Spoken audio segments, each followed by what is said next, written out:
It's 7:30. Good morning. I'm Ian Crouch with Hunter News. Emergency services are at the scene of a car fire at Raymond Terrace. Newcastle Fire Command says they were called to the intersection of Richardson Road and the Pacific Highway at 20 to 7, arriving to find the car well alight, as well as a small area of grass. Police say the car had been stolen and torched before the culprits fled. The fire is affecting southbound traffic on Richardson Road. Police are investigating a Lake Macquarie mother who's accused of claiming to have terminal cancer to scam thousands of dollars from strangers. Elizabeth Edmonds detailed her fake struggle online, even shaving her head and posting photos. The organisation responsible for revitalising dozens of shopfronts in the Newcastle CBD is facing an uncertain future. Renew Newcastle has no guaranteed funding from Council beyond December. Labor's Lord Mayoral candidate, Nuatali Nelms, has told NBN she'll commit Council to spending $90,000 over 3 years to keep the organisation afloat, and says Council should be doing more. It is, I think, really remiss of the Council over the last few years to not have gone ahead with the Hunter Street Revitalisation project. We have $3 million in that budget from 2010 sitting there unspent. It appears one of the bushfires which kept fire crews busy last weekend was deliberately lit. Port Stephens police say the fire at Swan Bay looks like the work of an arsonist. They're seeking help from the public to identify anyone in the area acting suspiciously on Saturday. The blaze, which has burnt through more than 1,700 hectares, remains within containment lines. Lake Macquarie Mayor Jodie Harrison is about to start her new role as a Member of Parliament. The member-elect for Charlestown will be officially sworn in today at State Parliament.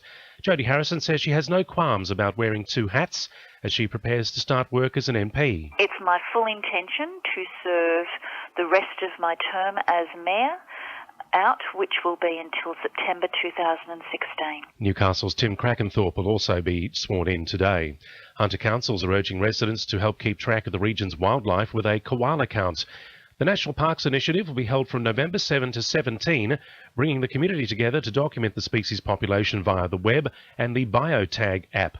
Lake Macquarie Council's Sustainability Manager Alice Howe says it's not just local government which will benefit from the project. The information that we will obtain through the koala count from the 7th to the 17th of November will help for a range of activities for local council in terms of the conservation management plans that we put in place to protect them, for academics to better understand their ecology and biology in the wild, and for a number of other organisations that are interested in providing conservation support. And it's been revealed Newcastle West has the highest number of people declaring bankruptcy in the country. New figures show it has one insolvent for every 75 adults. Across the country, more and more people are declaring themselves bankrupt.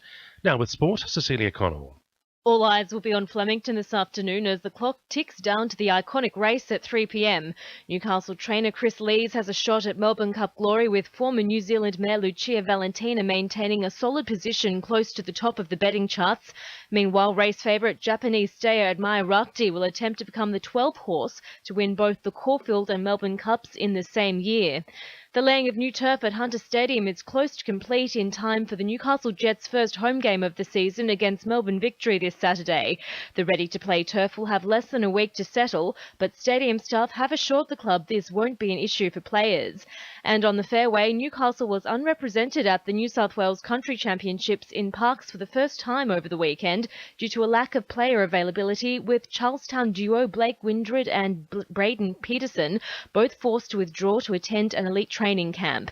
That's sport. I'm Cecilia Connell. To NURFM News Time, 26 to 8.